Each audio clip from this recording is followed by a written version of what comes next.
나이가 들면서 잇몸이 내려가고 이가 흔들려서 빠지고 틀니를 하게 되는 거는 어쩔 수 없이 노화의 한 과정이다라고 생각하는 그 잘못된 생각을 빨리 버리라고. 잇몸 질환이나 충치는 잘 관리하시면 평생 동안 없이 살 수 있습니다. 저희 치과에 오신 분들 중에 70대 후반 이렇게 되신 분들이 있는데 잇몸뼈가 20대 후반 같습니다. 와. 사실 내가 노력한 만큼 내 몸에 건강은 유지된다. 그런데 칫솔질과 치과칫솔은 경제학적으로 봤을 때는 무지하게 남는 장사입니다. 오늘의 플러스, 건강한 노년기를 위한 돈을 버는 치아관리법을 알아봅니다. 20년 경력의 치과 의사이자 자연치아의 저자 박창진 원장 나왔습니다. 어서 오세요. 예, 안녕하세요 교수님. 예, 사실 저도 슬슬 치과 가는 횟수가 늘기 시작했습니다. 나이가 좀 이제 슬슬 드니까요. 네. 뭐 저도 사실 뭐 음주를 하는 편이었기 때문에 네. 그래서 이제 치아가 좀 부실해질 수밖에 없다 생각을 했는데 좀씩 늘더라고요. 그런데 뭐니 해도 많은 의사분들이 자기 이빨 가지고 평생 사는 게 제일 좋죠. 이 얘기를 많이 하시더라고요. 그럼요. 예, 그래서 그 얘기부터 좀 해보려고 하는데요. 그리고 또 한 가지, 예. 우리 저자님이 그거 지론인 건지 아니면 모든 사람이 느끼는 건지 치아 건강이 전신 건강에도 영향을 미친다. 요것도 궁금했습니다. 요거부터 한번 얘기 좀 해주세요. 일단 기본적으로는 이제 나이가 들면 이제 만성 질환이라는 걸 대부분 갖고 계십니다. 그래서 이제 아침에 뭐 혈압약, 당뇨약, 관절약 뭐 이런 거 드시지 않습니까? 네. 이게 보통 몸 안에 만성 염증이라는 게 있기 때문인데 네. 기본적으로는 염증이라는 건 이제 몸 안에 뭔가 안 좋은 게 들어온다는 얘기죠. 예. 어딜 통해서 들어가느냐라고 놓고 봤을 때 대부분의 경우 혈관 안쪽으로 세균이나 염증 물질이 바로 들어가면 몸에 안 좋은 영향을 미친답니다. 네. 그래서 우리 몸에 혈관이 열려 있는 데는 한 군데도 없는 거죠. 예. 그렇네요. 그런데 잇몸 질환을 갖고 있는 분들의 잇몸 안쪽에는 혈관이 완전히 열려 있답니다. 그래서 이제 그걸 통해서 입속에 있는 세균이나 염증 물질이 혈관을 타고 돌면 예. 사실은 논문은 많이 있어요. 뭐 치매, 당뇨, 심장 질환, 심혈관계 질환과 잇몸 질환이 밀접한 관계를 가지고 있다. 결국은 나이가 들면서 생기는 만성 염증이라는 거를 어떻게든 조절하려면 1번으로는 세균의 입구를 막아야 되는데 그래서 치과 의사는 전신 건강의 입구를 지키는 사람이다라는 얘기도 있고요. 예. 또 심지어는 미국의 이제 외과 의사학회에서는 구강 건강 없이 전신 건강을 논하는 거는 불가능하다. 라는 얘기를 했을 정도입니다. 그렇군요. 말씀 듣고 보니까 치매, 심혈관 질환, 당뇨 이거 뭐 어떻게 보면 우리가 성인병의 대명사들 또 황혼병의 대명사들이 다 치아 건강과 관련이 있다 이런 생각이 드는데 네. 그러면 여기부터 잘 관리하면 상당히 예방하거나 아니면 뭐 그런 병을 걸릴 확률을 낮출 수 있다 이렇게 이해하면 될까요? 예, 그렇습니다. 알겠습니다. 자, 그러면 우리가 잇몸 관리 잘하기 위해선 우리가 병원에 가서 매번 진찰을 받을 수는 없으니까 네. 칫솔질 잘해야 될 것 같은데 아마 그래서 교수님도 그런 칫솔질에 대한 중요성을 많이 말씀해 주시다 보니 네. 선생님께서 저 별명이 칫솔질 빌런 이런 질문을 별명을 가지고 있다고 네. 들었습니다. 이 별명까지 붙은 이유가 뭐예요? 일단 기본적으로는 칫솔 얘기를 하고 칫솔질 얘기를 너무 많이 하다 보니까 그래서 네. 말씀하신 이제 칫솔질 빌런이라든가 뭐 혹은 매드 덴티스트라는 얘기까지 들었어요. 이게 이제 왜 그러냐면 칫솔 지금 집에서 쓰고 계시는 걸 잠깐 꺼내 보시면 어떻게 생겼나? 네. 뭐 대충 손가락 한 두 마디? 그렇죠. 뭐 이렇게 보이지 않습니까? 네. 그런데 정말로 연필 고무 지우개 있지 않습니까? 뒤에 붙어 있는 고만한 거 가지고 이를 하나씩 닦으면 좋겠다. 그래서 작은 칫솔을 쓰면 좋아요라는 이제 이런 얘기를 하면서 이 별명이 붙었는데 우리가 보통 청소할 때도 예. 손에다가 걸레를 잘 말아가지고 구두 닦듯이 이렇게 닦으면 조금 더 꼼꼼하게 닦을 수 있을 거예요. 깨끗해지죠. 네, 그래서 칫솔 작은 걸 쓰시고 꼼꼼하게 닦으세요. 이제 이런 얘기하면서 그러다 보니까 이제 별명이 이상한 사람이다라고 붙은 거죠. 예. 네. 근데 많은 분들이 그걸 아는데 그게 네. 귀찮고 시간이 많이 걸리다 보니 네. 아마 다른 대체질을 찾는 것 같은데 저 같은 경우는 전동 칫솔을 써요. 네. 전동 칫솔도 말씀 주신 것처럼 손가락 두 마디 정도 되잖아요. 크죠, 그것도 머리가. 예. 예. 그런데 그거는 전동이다 보니까 뭔가 좀 청결하게 구석구석 닦아줄 것 같고 네. 단위 시간당 많이 움직여주니까 그것도 맞습니다. 그것도 좀 청결한 잇몸 관리가 도움이 될 것 같은데 네. 그러면 전동 칫솔 쓰면 도움되는 거 아닌가요? 도움 됩니다. 네. 예, 전동 칫솔은 도움이 되는데 요즘 운전하시는 중에 클러치 밟고 1단, 2단 바꾸시는 분들 없으시죠? 네. 예, 다 오토란 말이죠. 네. 예전보다 되게 운전하기 편해졌죠. 네. 심지어 다이얼을 돌리거나 버튼을 눌러도 되는데 사고가 늘었겠죠. 그렇죠. 예전에는 클러치 못 밟고 언덕에서 미끄러지니까 무서워서 도로 못 나가는 분들도 미리미리 지금 다 나오신단 말이에요. 예. 이게 무슨 얘기 드리고 싶은 거냐면 방법을 잘 모르시면 사고가 날 수도 있습니다. 네. 그러니까 전동 칫솔 쓰시는 건 좋은데 기본적으로는 절대로 두 가지는 지키셔야 되는 게 첫 예. 번째는 누르시면 안 된다는 거예요. 예. 대고만 계셔야 된다는 거 아. 이에다가 그 다음번에 움직이지 마시고 예. 하나 닦고 옆으로 움직여서 또 하나에 대시고 조용히 대실 건데 얼마나 세게 되느냐에 따라서 이가 심하게 깎이거나 잇몸이 다치실 수도 있어요. 아, 그렇군요. 네, 그래서 움직이지 마시고 올려만 놓으시라. 이게 예. 전동 칫솔의 가장 좋은 사용 방법입니다. 사용법이군요. 예, 그렇습니다. 아, 저는 그걸 모르고 전동 키고 좌우로 이렇게 또는 위아래로 이렇게 움직일 때가 있었는데 그러면 안 되는 거군요. 네, 근데 우리나라 사람들 성격상 네. 가만히 있는 게 정말 힘듭니다. 맞습니다. 그래서 대부분의 경우 전동 칫솔을 그렇게 열심히 권하진 않는 이유가 네. 부작용 생길 가능성들을 선천적으로들 갖고 있기 때문에 그래요. 그렇군요. 알겠습니다. 그다음 또 한 가지는 간간히 저한테 치과에 스케일링 받으러 오세요라고 예. 말씀을 주시더라고요. 그거 이제 좋은지는 제가 확실히 이해했습니다. 선생님들마다 이제 저한테 치과 가면 스케일링을 받으면 좋은 점 저한테 설명을 해주셔서 이해를 네. 했는데 그러면 일단 모르시는 분도 계시니까 네. 주기적으로 스케일링 받으면 좋은 점도 한번 설명해 주시고요. 네. 게다가 어느 주기로 와야 되는지도 한번 얘기 좀 해주세요. 이게 보통 치과에 오시면 환자분들이 오늘 스케일링 해요? 이렇게 물어보시는 분들이 있어요. 네. 그럼 제가 반대로 이렇게 물어봅니다. 스케일링이 뭔지 아세요? 그러니까 우리 머릿속에 있는 단어를 아는 것과 사실 그게 실제로 뭔지를 아는 거는 큰 차이가 있거든요. 그 웽 소리 나면서 이 위에 뭘 이렇게 갈아주는 거 아닌가요? 그렇죠. 근데 이제 이와 잇몸에 붙어 있는 뭔가 이물질, 네. 지저분한 것들을 깨끗하게 닦아주는 거니까 제가 보통 표현할 때는 우리 집에 청소업체가 한번 들어오는 거예요. 아, 예. 그래서 구석구석 한번 깨끗하게 닦고 나가는 겁니다. 예. 얼마에 한 번씩 들어오면 될까요? 청소업체가. 그건 집안 사정에 따라 다르지 그렇죠. 않을까요? 집주인이 얼마나 꼼꼼하게 잘 닦느냐에 예. 따라 다를 겁니다. 그래서 예. 스케일링의 주기는 정해진 게 없습니다. 사실은요. 그렇죠. 예. 근데 외부 업체를 불러서 6개월에 한 번 청소를 했는데 집주인이 다음 날부터 청소를 안 하면 6개월 지나고 났을 때 어딘가 벽지에는 곰팡이가 낍니다. 네. 어딘가 기둥은 썩어 나갈 거고요. 네. 그래서 목표는 기본적으로는 스케일링을 어떻게든 없애보자. 없애본다는 얘기는 내가 치과에 갔는데 도대체 뭐라고 사셨는데 이렇게 깨끗해요? 안 해도 될 것 같아요. 이 소리 들으시면 건강해진 거고 오늘도 대청소를 받으셔야 돼요. 근데 3개월밖에 안 됐는데도 이 모양이면 지금 어디선가 내 몸에서 병이 진행되고 있다고 보셔야 됩니다. 아, 그렇군요. 그래서 기본적으로는 6개월에 한 번, 1년에 한 번 스케일을 받는다라고 얘기하시는 분들은 전부 다 칫솔 유지 제대로 안 되고 계신 분들이죠. 네. 예. 그리고 임플란트라든가 틀니 같은 거 이런 거 하시는 분도 스케일링이라든가 아니면 칫솔질의 남다른 어떤 특이사항점을 바탕으로 좀 조심해야 될 게 있을까요? 일단 틀니가 완전 틀니인 경우는 사실은 내 입안에 이가 하나도 없기 때문에 뭘 하실 일은 없으세요.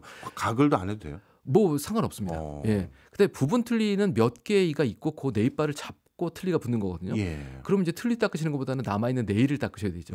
그다음에 임플란트는 뼈 속에 인공 물질을 심어 놓은 건데 예. 기본적으로는 얘도 예. 테두리에 지저분한 게 끼면 네. 잇몸 질환으로 주변부의 뼈가 녹습니다. 아, 그렇군요. 그러니까 임플란트도 이 임플란트 심어 놓은 곳과 예. 잇몸살이 만나는 곳 경계부를 닦으시는 게 되게 중요해요.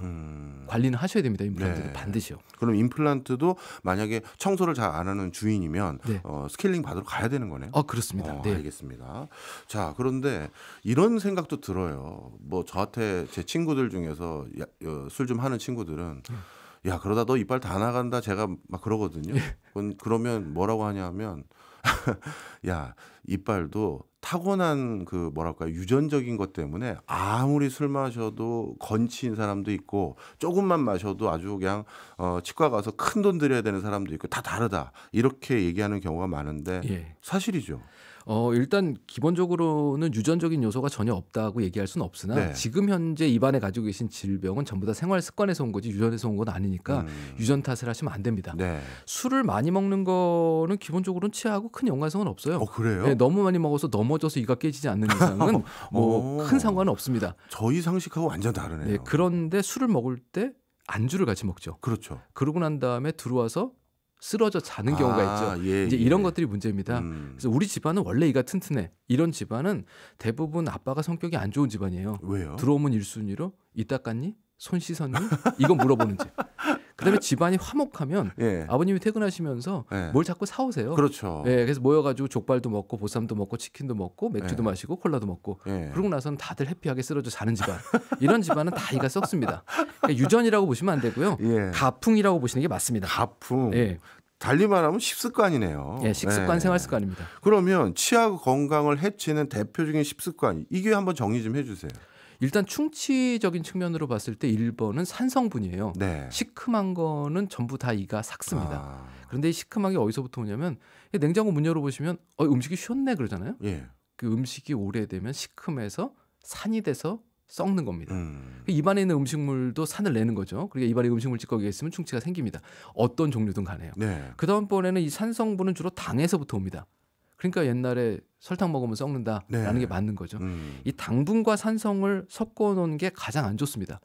그게 알고 계신 설탕, 사탕 이런 류가 있고요. 예. 젤리. 그 다음번에는 콜라 사이다. 그 다음에 뭐 이온 음료 뭐 이런 모든 편의점에서 파는 음료들은 뚜껑 따는 음료들은 전부 다 당분하고 산성이라고 보시면 돼요. 아, 그렇군요. 그래서 음료수도 큰 영향을 미친다라고 보시면 될 것 같고요. 예. 예. 그 외에 일상적으로 매일 식사 남들 먹는 것처럼 하시는 건 아무 문제 없어요. 예. 예, 맛있는 거 드시면 되고 잘 닦으시면 되고 대신 내가 건강하겠다고 무언가를 정기적으로 챙겨 먹는 것들이 있거나 예. 이게 너무 맛있어서 챙겨 먹는 게 정기적으로 있으면 문제가 생깁니다. 아침마다 일어나서 레몬즙을 한 사발씩 드신다던가 네. 뭐 모과차를 매일 2잔씩 드신다던가 커피를 하루에 10잔씩은 늘 먹는다던가 이제 이렇게 늘 정기적으로가 항상 병을 만듭니다. 아, 그렇군요. 오히려 제일 우리가 경계해야 될 건 편의점에 있는 많은 식음료들이 주범 중에 하나일 수 있겠네요. 네, 그렇습니다. 왜냐면 상업적인 음료는 그렇습니다. 음료 마시고 나서 양치하는 경우 제가 못 봤거든요. 네. 그런데 제가 생각하기에 제로 콜라 같은 거 있잖아요. 제로 네. 음식들. 네, 네. 그런 거는 당이 없다고 했으니까 그런 거는 괜찮은 거 아닌가요? 당은 없어요. 예. 하지만 강산입니다. 산성분이 있어요. 아, 예, 탄산이라고 우리가 부르지 않습니까?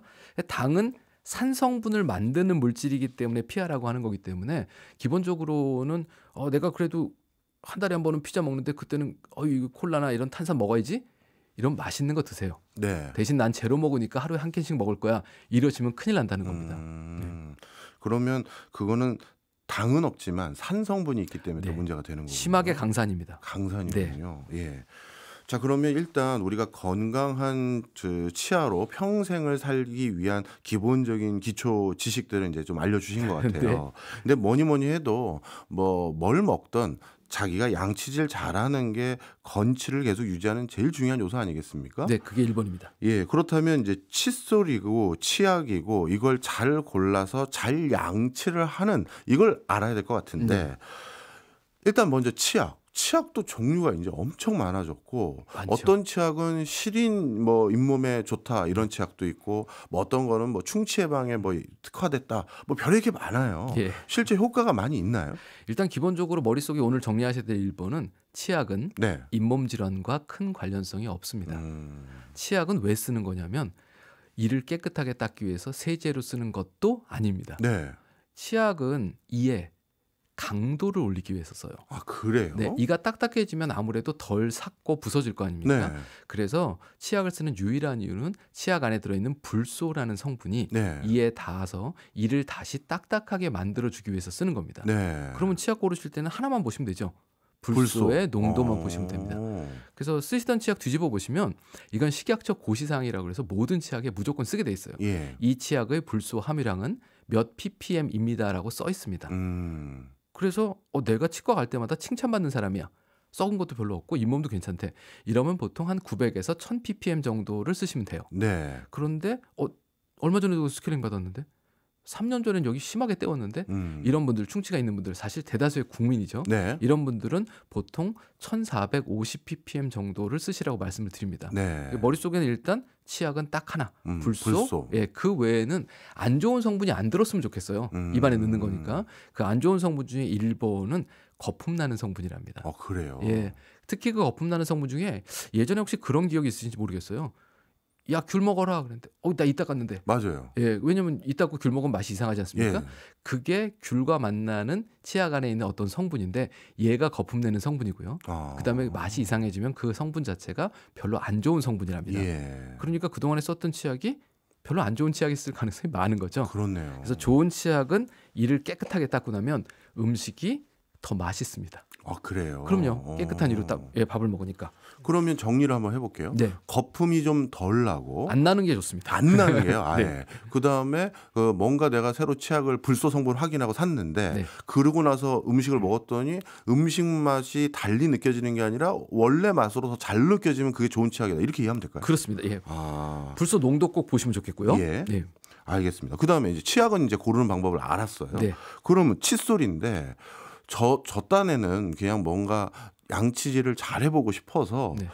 한번 백화점을 갔더니 네. 어떤 외국 칫솔은 이게 무슨 구두솔처럼 아, 그렇죠. 엄청 되게 큰 거 있죠. 큰 거 있어요. 예. 이게 외국에서 쓰면 외국 사람들은 이게 나름대로 또 효율성이 있고 효과성이 있어서 쓰는 건가 싶기도 하고 또 어떤 또 칫솔은 웬 의사 선생님이 그 또 발명했다고 하면서 정말 무슨 손톱만한 작은 걸로 예. 끝이 이렇게 모여져 있는 것도 있고 네. 뭐 별의별 종류가 많아요. 네. 그냥 아예 골라주세요. 자, 일단 기본적으로는 칫솔은 무언가를 쓸어서 닦으려고 만든 빗자루라고 생각하세요. 네. 자, 빗자루를 사시는데 1번 빗자루에 털이 네. 많은 걸 사시겠어요? 듬성듬성한 게 사시겠어요? 많아야죠. 그렇죠. 1번 털이 많은 걸 고르시면 됩니다. 네. 두 번째 끝부분이 평평하게 잘 잘라져서 네. 땅바닥과 밀착되는 걸 사시겠어요? 아니면 이쑤시개처럼 뾰족뾰족하게 생긴 걸 사시겠어요? 밀착된 걸 사야죠. 그렇죠. 네. 그래서 뾰족뾰족한 미세모는 쓰시면 안 됩니다. 그래요? 네. 오. 그러면 털이 많고 네. 그다음에 평평하게 잘려져 있고 네. 이 두 가지면 일단 기본은 된 거죠. 예. 그런데 우리가 방에 쓰는 빗자루하고 밖에 나가서 아스팔트 쓰는 빗자루는 강도가 다르죠. 달라야 되잖아요. 예. 근데 지금 우리는 입안에 살이 있단 말이죠. 예. 그리고 우리 치아가 있고요. 예. 그럼 칫솔을 뻣뻣한 걸 쓰시겠어요? 부드러운 걸 쓰시겠어요? 아, 이건 좀 고민되네요. 네. 예를 들어서 살을 생각하면 뻣뻣한 거 쓰면 안 될 것 같은데요. 그렇죠. 예. 그런데 이제 칫솔질을 하는데 우리가 보통 학교 다닐 때 칫솔질은 치아를 깨끗하게 닦는 거예요. 이렇게 네. 보여줬단 말이죠. 이게 매우 잘못된 말입니다. 칫솔질은 치아와 잇몸을 닦는 거예요. 예. 그럼 이제 답은 나왔죠. 부드러운 거 쓰셔야 됩니다. 부드러운 왜냐하면 걸로. 잇몸을 닦아야 되기 때문에요. 예. 그 다음번에는 손에다가 걸레 같은 걸 끼고 열심히 닦으시는 거하고 예. 손가락 끝에다 걸레를 싹 말아가지고 두 손가락으로 싹싹 문지르는 거고 어느 게 더 꼼꼼하게 닦이죠? 아, 손에 걸레를 둘둘 말아서 닦아야죠. 손가락 끝에. 예, 예. 예, 그 얘기는 만나는 접촉 면적이 좁으면 꼼꼼하게 닦을 수 있다는 얘기죠. 예. 칫솔은 머리가 작을수록 좋습니다. 음. 그럼 머리가 작은데 칫솔 털은 꼼꼼하게 들어가 있고 끝이 뾰족뾰족하지 않고 그러고 나서 털 하나하나는 가느다래서 부드럽고 네. 예, 아유 이거 가지고 이가 닦이나 휘청거려서 네. 이런 정도의 스펀지 느낌 나는 칫솔이 가장 좋은 칫솔입니다. 아, 그러면 제가 살 뻔했던 그 구두솔 같은 외국에서 나왔던 그 칫솔은 네. 어떻게 보면 적합하지 않은 면도 있네요. 심하게 그렇습니다. 어. 우리가 밥 공기를 예를 들어서 설거지 한다고 봤을 때 예. 우리가 손에다 올려놓고 예. 뽀도독뽀도독하면서 돌려가면서 닦아야 될 텐데 예. 손이 거인 손 같은 게 밥 공기 조그만 걸 닦는다고 한번 생각을 해보시면 잘 못 닦겠죠. 네, 군데군데 빈자리가 생깁니다. 그렇군요.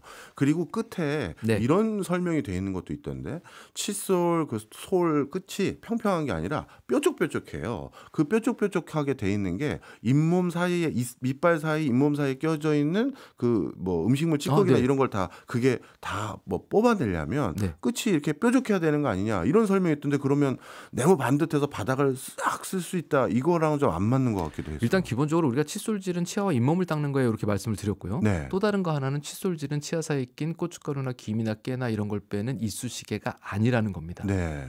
음식물 찌꺼기 빼는 건 우리가 이쑤시개라고 부르고요. 예. 칫솔은 치아 면에 붙어 있는 세균막을 닦는 거예요. 그 세균막은 현미경적인 겁니다. 눈에 네. 안 보여요. 그러니까 당연히 접촉 면적이 중요하니까 뾰족뾰족한 거 가지고는 세균막을 긁어낼 방법이 없어요. 그렇군요. 네. 그래서 칫솔모가 빽빽하게 차 있고 예. 면이 평평하게 잘려진 걸 사셔야 됩니다. 네. 자, 그러면 이제 칫솔도 제가 오늘 선생님 덕분에 잘 골랐고요. 네. 치약도 잘 골랐습니다. 네. 그러면 칫솔 위에 치약을 듬뿍 짜야 되나요? 아니면 어떻게 짜야 되나요? 치약은 불소 때문에 쓴다고 말씀을 드렸고요. 예. 그러면 그 불소가 적정한 농도가 오래 있어야 됩니다. 네. 여기서 뭐가 빠졌죠? 그럼 뭐죠? 양이 빠졌죠. 양. 제가 얘기 중에. 예. 양은 안 중요합니다. 그래서 치약의 양은 기본적으로 얼마나 쓰시면 되냐면 초록색 완두콩 있지 않습니까? 네. 동그란 거요. 예. 딱 그만큼만 쓰시면 돼요. 그러니까 칫솔 위에 치약을 쭉 짜는 건 치약 회사에서 만든 광고일 뿐이고요. 네. 양은 적게. 그래서 칫솔질 하다 보면 치약이 어디 갔나라고 모를 정도의 양을 쓰시는 게 맞습니다. 대신 네. 오래 닿아 있어야 됩니다. 오래 닿아 있는 게 네, 중요하다. 칫솔질을 오래 하시는 게 좋습니다. 알겠습니다. 오늘 치아 건강에 대해서 제가 잘못 알고 있었던 상식들이 무참히 무너지기 시작했는데요. 왠지 벌써 이빨이 건강해지는 느낌들이 오고 가고 있는데 앞서 제가 하나를 안 여쭤봤네요. 네. 칫솔질하는 시간. 네. 일단 시간은요. 예. 오늘 삼겹살을 먹은 접시를 설거지하는 거하고 네. 샐러드 먹은 접시 설거지하는 거하고는 시간이 다르겠죠. 그렇죠. 매일매일 다릅니다. 그래서 우리가 칫솔질할 때 이가 다 닦였네, 다음이 닦아야겠다 이렇게 생각하고 닦아보신 적이 한 번도 없어요. 그렇죠. 예, 그냥 막 문지르고 거품 나면 다 닦았다 이제 이렇게 된 거죠. 예. 예. 그래서 오늘부터 바꾸셔야 될 건 이제 일부에서 제가 칫솔 선택 얘기를 드렸지만 1번으로 여기다 치약을 짜서 닦아보자 그러면 다들 칫솔을 어떻게 잡냐면 움켜 잡으십니다. 네. 그리고 막 문지르죠. 네. 예. 근데 꼼꼼하게 닦으려면 그렇게 해서는 닦을 수가 없어요. 병원에 갔는데 선생님이 외과 선생님이 맹장 수술해야 될 것 같은데요. 칼을 칫솔 잡듯이 잡고 나왔다고 생각을 한번 해보세요. 수술 받으시겠어요? 그렇네요. 예. 그래서 꼼꼼한 일을 할 때는 반드시 연필 잡듯이 잡으셔야 됩니다. 예. 칫솔을 어떤 걸 쓴다고 그러냐면 부드러운 걸로. 네. 그건 부드럽게 닦으실 거예요. 네. 이게 1번의 원칙입니다. 예. 두 번째는 어딘가를 닦을 거면 닦는 데를 보셔야 돼요.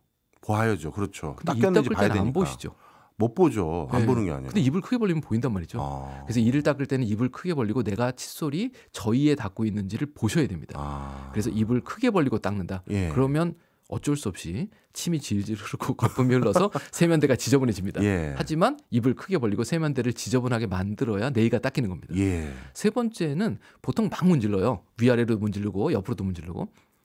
근데 한 개씩 닦으셔야 돼요. 하나씩. 네.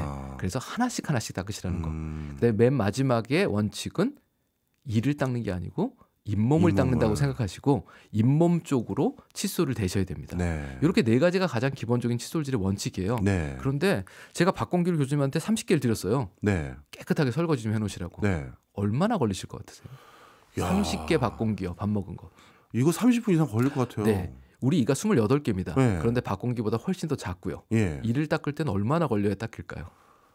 와, 그럼 이것도 시간이 한 20분 네. 넘을 것 같은데. 평균적으로 제가 환자분들한테 칫솔질을 이렇게 알려드리고 이제 방법을 자세하게 알려드린 다음에 다음번에 오시면 이거 원장님이 닦으려는 닦았더니 30분이 걸려요. 네. 이런 사람도 있고요. 네. 야, 이거 박사님 얘기대로 닦았더니만 10분은 걸리던데요. 이런 얘기를 하시는 분들이 있어요. 예. 평균적으로 10분쯤 닦으셔야 된답니다. 어. 얼마나 닦고 계신 것 같으세요 지금? 저 솔직히 10분도 안 될 것 같아요. 네, 다들 그렇게 얘기하시고 3분은 닦는다고 그러시는 분이 있는데 네. 우리나라 보통 칫솔질하면 엄청나게 열심히 닦습니다. 네. 그래서 입안에 거품이 가득 차면 어쩔 수 없을 때 좀 한번 뱉으시죠. 네. 그리고 그때 그만두면 죄지는 것 같으니까 또 닦아요. 맞아요. 막 닦아가지고 열심히 닦은 다음에 뱉어내고 물로 막 헹구면 끝나는 네. 거죠. 네. 연구해봤더니 45초랍니다. 그래요? 네. 그렇게 짧았나? 네, 45초가 우리나라 평균 칫솔질 시간이래요. 네. 그러니까 10분이면 엄청나게 길게 느껴지실 건데 네. 아니겠네요, 실제로는. 제목이 그렇지 않습니까? 가장 경제적인 방법. 예. 하루에 10분 칫솔질에 투자하시면 인생에서 금리와 임플란트가 없어지는 가장 경제적인 방법입니다. 돈 버는 방법이었네요. 그렇습니다. 네. 그렇군요. 그런데 저는 시간 좀 아끼려고 전동 칫솔 쓴다고 말씀드렸잖아요. 네, 그렇죠. 그럼 전동 칫솔 쓰는 사람들은 더 시간을 좀 적게 투여해도 되는 건가요? 그렇죠. 효율성은 생깁니다. 그렇군요. 전동 칫솔이 보통 타이머가 한 2분 정도 돌아요. 네. 근데 보통 추천드리는 건 윗니에 2분, 아랫니에 2분, 4분 정도 쓰시면 네. 손으로 꼼꼼하게 10분, 15분 닦는 것과 비슷한 효과가 있다. 네. 시간은 절반으로 줄일 수 있는 거죠. 4분으로 네. 줄어드니까. 예. 대신 일부에서 말씀드린 대로 절대로 움직이시거나 알고, 누르시면 안 됩니다. 예, 그냥 네. 대고 있어라. 예, 그렇습니다. 그러면 전동 칫솔이 아니라 그냥 칫솔을 할 때는 위아래로 그냥 문지르면 되는 건가요? 유리창 닦을 때 제일 꼼꼼하게 닦는 거는 예. 손에다 걸레끼시 이렇게 동글동글하게 닦으시는 예. 거죠. 대신 많이 움직이면 잘 안 닦여요. 예. 와 갔다 갔다 하면 그 자리에서 이렇게 움직여야 되는 거죠. 예. 그거 비슷하게 칫솔질도 동글동글하게 움직이실 건데 예. 밖에서 남들이 보기에 저게 칫솔을 움직이는 거야 마는 거야 이런 정도로 작은 원을 그리셔야 그 자리에 반짝반짝하게 광이 난다라고 생각하셔야 됩니다. 그렇군요. 마치 그냥 칫솔을 입에 물고 살살 움직이는 것 같은 그렇죠. 그런 모양이 제일 적합한 거네요. 네, 동글동글하게 닦으신다고 생각하면 됩니다. 예. 작은 원을 그리듯이. 혹시 어금니부터 먼저 닦고 앞니를 닦아야 된다라든가 뭐 이런 순서는 없습니까? 솔직히 말씀드리면 뾰족한 순서는 없는데 네. 순서를 정하시는 건 좋은 게 내가 여기 닦았다 저기 닦았다 그러면 잊어먹잖아요. 그러니까 바깥쪽부터 하나씩 닦아 오시면 잊어버릴 일은 없으세요. 네. 그다음에 안쪽으로 들어가고 그다음에 위로 올라가고. 네. 예.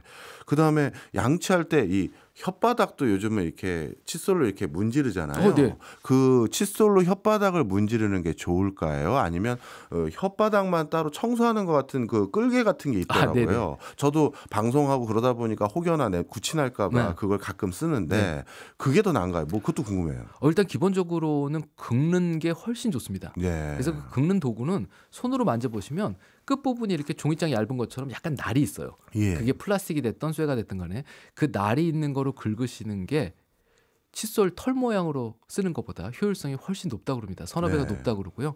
혀만 깨끗이 긁으셔도 입냄새에 대략적으로 한 70에서 80%가 줄어든답니다.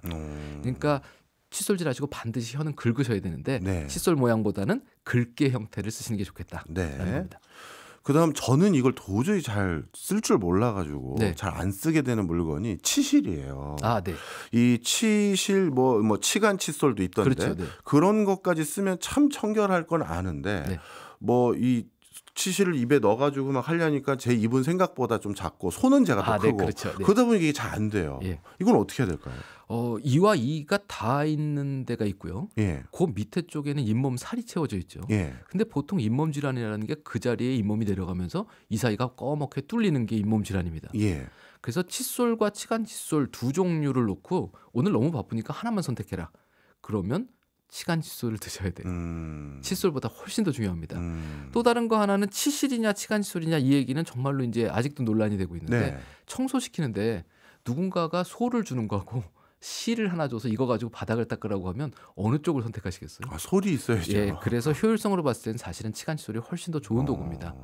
그래서 반드시 모든 사람이 치간 칫솔을 쓰셔야 되는데 네. 안타깝게도 지금은 쓰시는 분들의 숫자가 매우 적습니다. 그래서 제가 열심히 얘기하고 다닌 것 중에 하나가 칫솔, 치간 칫솔, 치약 이렇게 세 가지 중에 1등은 치간 칫솔입니다. 그래요. 네, 절대로 손에서 놓으시면 안 되는 거죠. 정말 중요한 거였네요. 네. 그럼 치간 칫솔 질도 양치할 때마다 해야 돼요? 이게 여러 가지의 의미로 봤을 때 지금 국제 표준이요. 예. 하루에 2번 정도는 이를 깨끗하게 닦으라고 돼 있거든요. 예. 그래서 치간 칫솔은 하루에 2번 쓰시면 제일 좋지만 네. 하루에 1번만 쓰셔도 된답니다. 왜냐하면 그 면적이 되게 좁기 때문에 네. 낮에 음식이 너무 많이 껴서 난 써야 된다. 이건 이쑤시개 용도로 쓰시는 거고 네. 예, 저녁 때는 치간 칫솔로 치아면에 붙어있는 세균막을 닦으신다라는 생각으로 쓰셔야 되는데 그러려면 그 구멍에 솔이 맞아야 돼요. 그렇네요. 그러니까 앞니에는 좀 작은 게 들어가고 예. 어금니에는 좀 큰 게 들어가고 그래서 보통 사람마다 2개 내지 3개 정도의 사이즈를 쓰셔야 되는데 이제 이 사이즈 찾는 거는 누구한테 좀 배우시는 게 좋습니다. 사실은요. 네. 치과 의사한테 배우시는 게 좋고 네. 또 다른 거는 이것도 사이에 넣고 시원하다 생각이 나게 막 쑤시시면 잇몸이나 살이 다쳐요. 네. 그래서 사이즈 맞는 거를 한 번만 쑥 넣었다가 싹 빼내시면 한 번만. 네, 대신 사이즈가 맞아야 됩니다. 예. 네. 자, 저는 치간 칫솔이나 치실을 좀 이용하는 게 용이하지 않아서 제 느낌상 그래서 대신 저는 구강 청정제라고 하나요? 흔히 말해서 가글. 가글액이. 예. 이 가글을 자주 하는 편입니다. 네. 근데 가글할 때 저는 일부러 어떻게 하냐면요.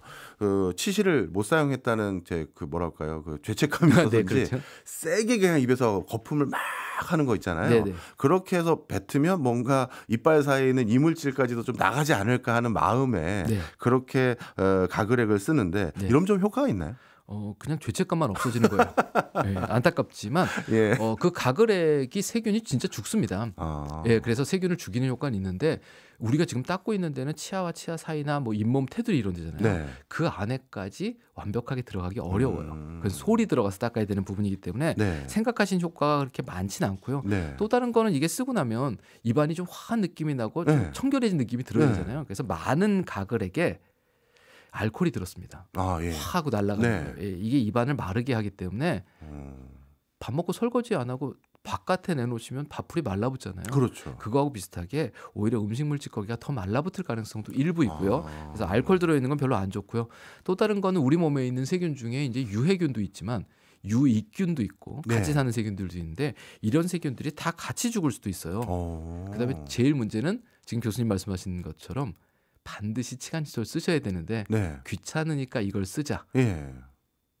이건 안 되는 대체품이거든요. 그러니까 그 귀찮아서 기계적으로 내가 손을 움직여서 닦는 이 일을 줄이면 안 됩니다. 네. 예, 그래서 가글을 보조적으로 쓰실 수는 있지만 매일매일 대놓고 칫솔질이나 치간 칫솔 대신 사용하시면 안 된다는 게 치과 의사 입장입니다.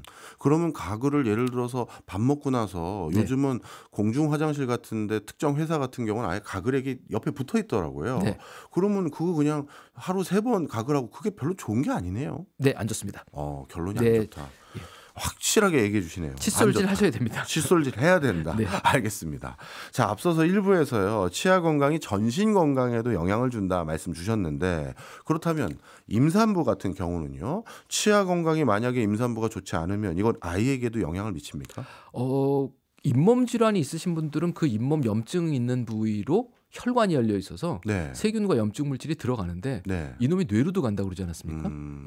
태반도 통과합니다. 그렇네요. 그래서 사실 조산, 뭐 애들 체중 낮은 저체중아나 그다음에 임신 중독증, 그다음에 임신성 당뇨 이런 것들의 확률이 되게 높아지고요. 예. 그래서 임신 준비 중에 가장 중요한 건 애를 가지시기 전에 두 분이 다, 네. 특히 엄마는 더 그렇겠죠. 네. 잇몸에 염증이 없으셔야 됩니다. 음. 그래서 잇몸에 염증이 없으면 임산부들 중에 임신성 치은염이라는 걸 알고 계신 분들이 있어요. 임신하면 잇몸이 안 좋아진다. 네. 그런데 염증이 없는 분이 임신하시면 그런 일은 안 생긴답니다. 그래서 결혼하시고 혹시라도 애를 가질 계획이 있으신 분들은 꾸준하게 치과 다니시고 칫솔질 방법 바꾸셔서 예. 이제는 스케일링 안 해도 될 정도로 정말 잘 유지하시네요 라는 얘기를 듣는 게 이제 내가 애를 가질 준비가 됐다라는 걸로 이해하시는 게 좋아요. 임신하기 전이나 임신 즈음에는 치과도 가야 되는지 몰랐습니다. 네, 한참 전에 가셔야 됩니다. 예, 한참 전에. 네, 마음을 먹으셨을 때. 예, 그리고 앞서 남편분도 같이 가야 된다 하셨는데 그건 왜 그런 거예요?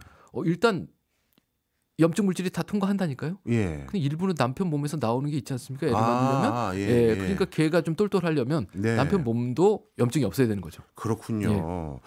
자, 오늘 이 치과에 대해서 제가 그리고 치아 건강에 대해서 모르는 것들을 너무 많이 알게 되는데 그러면 이제 본격적으로 이 지식을 가지고 제가 이제 뭔가 양치 패턴도 바꾸고 우리 선생님께서 말씀해 주신 방법을 이수하려고 꼼꼼히 하고 있어요. 네. 그렇다고 무작정 치과를 안 가는 건 아니잖아요. 그럼요. 그러면 도대체 예방을 하기 위해선 치과를 언제 가는 게 좋을까요? 자, 일단 충치와 잇몸 질환인데 충치는 미세하게 진행되는 거기 때문에 잠깐 두고 잇몸 질환 얘기를 먼저 좀 들어보겠습니다. 예. 안 닦은 자리에 네. 칫솔이 안 닦고 계속 세균이 남아 있는 자리가 3주 정도 되면 네. 그놈이, 그러니까 한 달이라고 그러자고요. 그놈이 치석이 되고 딱딱하게 굳는 됩니다. 그 다음에 잇몸뼈가 녹기 시작한대요. 그럼 내가 칫솔질을 잘못해서 3, 4주 동안 칫솔이 한 번도 안 닿은 자리가 있다면 매달 가셔야 되는 거죠. 그렇네요. 그렇죠. 보통 3, 4주에 한 번씩 치과에 갔는데 아무것도 없어요. 그럼 치과에서 뭐라고 그러냐면 다음번에는 석 달 후에 봅시다 그래요. 그럼 석 달 만에 갔는데도 아무것도 없어요. 그럼 그 다음엔 6개월이 될 거고요. 그 다음에 1년이 될 거고요. 그래서 저희 치과 같은 경우는 처음에는 자주 부르고 그 다음번에는 이제 안 오셔도 될 것 같은데 혼자서도 살 수 있을 것 같아요. 그러니까 이 과정에 검증을 전문가한테 받으셔야 되는 건 맞습니다. 그래서 자주 가시면 매달 혹은 3개월에 한 번은 반드시 치과 가셔서 정말로 치석이나 염증이나 이런 거 없는지 확인 받으시고 없다 그러면 참 좋겠고요. 있다 그러면 어떻게 해요? 청소업체가 좀 도와주면 집에 와서 다시 마음을 먹고 3개월 도전해보시고 또 가시고 이러시면 좋을 것 같습니다. 네, 어찌 보면 치과에서 내 올바른 양치 습관과 내가 치아 관리를 잘하고 있는지 검증받기 위해서 가보는 목적도 있었군요. 그렇죠. 저는 뭐 충치나 또 이가 시려야 드디어 갈 때가 됐구나 이러고 가봤었는데 그게 아니었군요. 모든 의사의 목표는 퇴원시키는 겁니다. 퇴원이라는 건 의사 없이도 건강하게 살 수 있도록 도와주는 건데 고장이 난 데는 고쳐드려야 되는 건 맞고요. 그게 이제 교수님 말씀하신 이제 충치 치료하는 거죠. 이렇게 됐으면 그 떼어놓은 이가 죽을 때까지 있어야지 사실은 완치가 된 거지 않습니까? 근데 그동안에 우리가 관리가 잘 안 됐기 때문에 금 밑으로 썩었어요. 금 옆이 썩었어요. 혹은 이건 신경치료해야 될 거야 같은 병이 점점 진행되는 일을 집에서 혼자 만들고 계셨던 거죠. 그래서 오늘 치료받고 나시면 돈 들여서 임플란트 심고 충치 치료하셨으면 내가 달라져야 됩니다. 치료 전과 후가요. 네, 알겠습니다. 저는 자연스럽게 이제 조금씩 저도 나이가 먹으니까 이제 임플란트에 대해서 알아도 보고 있고 슬슬 이제 어디를 해야 될 즈음이 왔다라는 느낌, 그냥 제 느낌입니다만 그런 생각을 가지고 있는데 오늘 말씀 나누고 보니까 그렇게 생각하면 안 될 것 같아요. 그리고 오히려 임플란트 치료라든가 이런 것도 우리가 좀 인식을 달리해야 될 것 같은 생각도 드는데 맞습니까? 임플란트는 되게 좋은 치료는 맞아요. 왜냐하면 이게 없었으면 전부 다 틀니를 꼈다 뺐다 하셨을 거니까요. 그런데 1940년대에 이미 치과의사 한 분이 이런 얘기를 했습니다. 나이가 들면서 잇몸이 내려가고 이가 흔들려서 빠지고 틀니를 하게 되는 거는 어쩔 수 없이 노화의 한 과정이다라고 네. 생각하는 그 잘못된 생각을 빨리 버리라고요. 아. 잇몸 질환이나 충치는 잘 관리하시면 평생 동안 없이 살 수 있습니다. 예. 그게 제가 자연치아라는 얘기를 자꾸 드리는 이유인데요. 예. 내가 매일매일 잘 닦고 관리하면 임플란트가 내 인생에서 없어질 수 있는 거죠. 예. 이미 늦었다 그러면 임플란트 할 수밖에 없을 건데 그 임플란트도 잘 관리하시면 죽을 때까지 쓸 거고 네. 안 되면 중간에 임플란트도 흔들려서 빠질 수도 있다는 겁니다. 네. 그래서 남아있는 내 치아 지키고 그다음에 임플란트 잘 지키시려면 오늘부터 내가 바뀌셔야 됩니다. 그렇네요. 예. 임플란트 하면 어떻게 옛날만큼 맛있는 거 먹을 때 식감을 느낄 수 있습니까? 그것도 궁금해요. 일단 모든 내 치아만은 못합니다. 어. 없으니까 어쩔 수 없이 쓰는 거죠. 아주 과격하게 말씀드리면 사고가 나서 오른쪽 팔이 없어졌어요. 예. 그럼 여기에 인공팔을 넣어야 되지 않습니까? 네. 그럼 팔이긴 하죠. 네. 하지만 내 맘대로는 안 움직이는 것처럼 그렇죠. 예, 내 치아와 임플란트는 그런 정도의 차이가 있다라고 보시는 게 맞아요. 우리가 보통 튀김 먹을 때 바사삭하다. 이건 쫀득쫀득하다. 이걸 누가 느끼냐면 예. 뿌리를 감싸고 있는 뼈, 예. 그 뼈와 뿌리 사이에는 가느다란 인대가 느낀답니다. 아. 놀랍게도 씹을 때마다 이가 움직여요. 그렇군요. 울컥울컥 한답니다. 예. 임플란트는 그게 없어요. 아. 그러니까 식감이라는 걸 느끼시기가 내 치아에 비하면 많이 떨어집니다. 예. 그리고 이 요즘은 이제 미관상 네. 이를 하얗게 하는 그런 시술 받는 분들도 계시더라고요. 그거는 오히려 뭐 치아 관리에 좋다, 나쁘다 이렇게 판단할 수 있나요?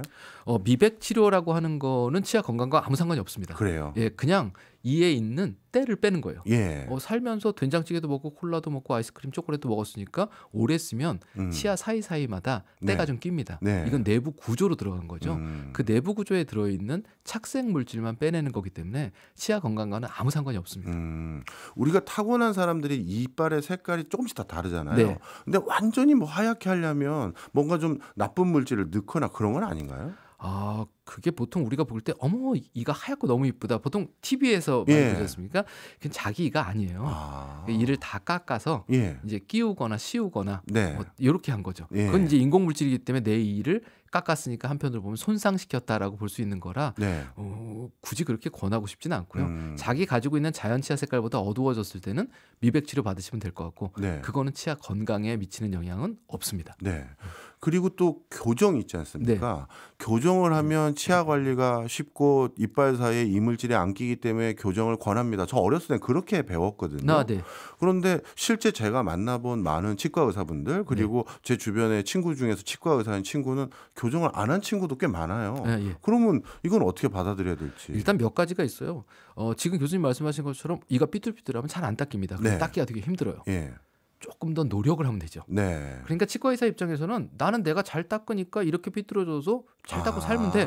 이런 생각하고 있으면 되는 거고 예. 아무리 삐뚤어졌어도 시간 투자 조금 더 하고 노력하면 관리하실 수 있어요. 그런데 가지런해지면 그 외에도 여러 가지 장점들이 있거든요. 뭐 잘 씹힌다던가 보기에 좋다던가 그런 미적이거나 기능적인 요소에 관리의 요소가 좀 추가된다라고 봐야지 그것 때문에 교정하자고 하는 건 조금 무리죠, 사실은요. 네, 그렇군요. 자, 그러면 우리에게 좀 목표의식을 심어주세요. 네. 한국에서 치아 관리를 제일 잘하는 분을 뭐 만나봤는데 네. 이분은 세상에 연세가 얼마인데 이빨이 어떤 상태더라 뭐 이런 거 보신 거 없으십니까? 일단 어디를 닦아야 되고 왜 닦아야 되는지도 중요하지만 네. 사실 빗자루가 몇 번 지나갔는지도 되게 중요하지 않습니까? 네. 그래서 오래 닦으시는 분들이 대부분 건강하신 분들이 많아요. 물론 세게 닦으면 문제가 생기겠지만 저희 치과에 오신 분들 중에 70대 후반 이렇게 되신 분들이 있는데 예. 잇몸뼈가 20대 후반 같습니다. 와. 그런데 이제 그분이 들어가서 엑스레이 찍으시는 동안 그분 부인 되시는 분이 밖에서 투덜투덜 거시면서 저한테 뭐라고 그러셨어요. 예. 저 옛날 말로 저놈의 영감탱이는 지 몸뚱이 귀한 걸 알아가지고 20살 때부터 들어가가지고 이를 하루에 10분씩 닦아댔다고. 그래서 부인 되시는 분은 틀린데 예. 남편 되시는 분은 전부 다 자기입니다. 사실 내가 노력한 만큼 내 몸의 건강은 유지된다. 그런데 칫솔질과 치간칫솔은 경제학적으로 봤을 때는 무지하게 남는 장사라는 겁니다. 예. 그렇군요. 그리고 저는 요즘은 입이 좀 마를 때가 예전보다 좀 많아진 것 같아요. 나이 드신 거죠? 아, 그래요? 네. 그거 여쭤보려고 그랬어요. 예. 이 침샘이라든가 네. 입에 침이 얼마나 있는지 없는지 이게 치아의 건강 관리에도 영향이 있습니까? 크게 있습니다. 일단 기본적으로 치매는 첫 번째로는 물이 흘러가는 거니까 네. 음식물이 씻겨 내려가는 거. 네. 싱크대에 물 틀어놓은 거하고 비슷한 거죠. 예. 근데 이제 입이 마르면 음식물 찌꺼기가 훨씬 더 빨리 달라붙어서 잇몸 질환이나 충치의 원인을 만들기도 하고요. 또 다른 거는 그 침 안에 칼슘이나 인 같은 무기질이 들어있대요. 예. 이 무기질이 치아 표면에 닿으면서 이가 다시 딱딱해지는 효과가 있는데 양이 줄어드니까 충치 생길 우려도 더 늘어나는 거죠. 예. 그리고 이제 연세가 드시면서 뿌리가 드러나신 분들이 있습니다. 이 뿌리는 머리보다 약하거든요, 이에. 그러니까 그 자리에 뭐가 더 붙거나 충치 생길 확률도 많고요. 여러모로 이 침이 도는 건 되게 중요합니다. 그래서 나이 드셨을 때 이제 말씀하실 때 보면 양쪽 입 옆에 이렇게 거품이 뽀글뽀글하게 그런 보이시는 분들 분들이 계시죠. 있단 말이에요. 네. 이게 물기가 많으면 거품이 안 생겨요. 그러니까 내가 말할 때마다 입이 좀 마르는 것 같고 양쪽 옆에 자꾸 이제 거품이 묻어서 이렇게 닦아내야 되고 요런 게 있으면 내가 침이 졌구나. 그럼 충치 생길 가능성이 많다. 그럼 이제 두 종류죠. 남들보다 더 열심히 닦고 불소치약 쓰시고 그다음에 물 많이 드시고 그다음에 콘택트 렌즈 끼시는 분들은 눈이 뻑뻑한 경우가 있어요. 예. 그럼 가서 인공 눈물 같은 걸 자꾸 넣지 않습니까? 예. 약국에 가시면 인공 타액도 팝니다. 그래서 인공 타액을 쓰시면 맹물 자주 드시는 것보다는 도움이 되고요. 예. 또 다른 건 자꾸 입이 마르니까 연세 드신 분들 사탕 자꾸 드신단 말이죠. 예. 예전에 할머니 방에 가면 사탕통이 잔뜩 있죠. 있었단 말이죠. 예. 근데 그게 당이에요. 그렇네요. 예, 그러니까 사탕 드시는 거나 껌 씹으시는 것보다는 인공 타액 쓰시고 예. 물 드시는 게 좋고 예. 예, 굳이 사탕을 드셔야 된다 그러면 자일리톨 계열을 드시면 도움은 좀 됩니다. 네.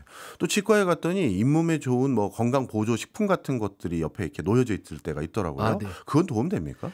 도움 안 됩니다. 네, 그 돈 가지고 칫솔하고 치약 사시는 게 훨씬 좋고요. 예. 알고 계시다시피 약이라는 게 있습니다. 네. A를 먹으면 B가 나오는 게 약입니다. 근데 A를 먹으면 B, C, D, E, F 중에서 뭐가 나올 수도 있지 않을까? 예. 이렇게 얘기한 게 건강기능식품이기 때문에 예, 그쪽에 투자하시는 것보다는 확실한 거 예, 칫솔 치약에 투자하시는 게 옳다라는 생각입니다. 오늘 박창진 원장님을 제가 한 20대 후반에 미리 만나 뵀으면 뭐랄까요, 금리 몇 개 안 하고 네. 돈 많이 벌고 건치 계속 유지했었을 때 하는 아쉬움이 들 정도인데요.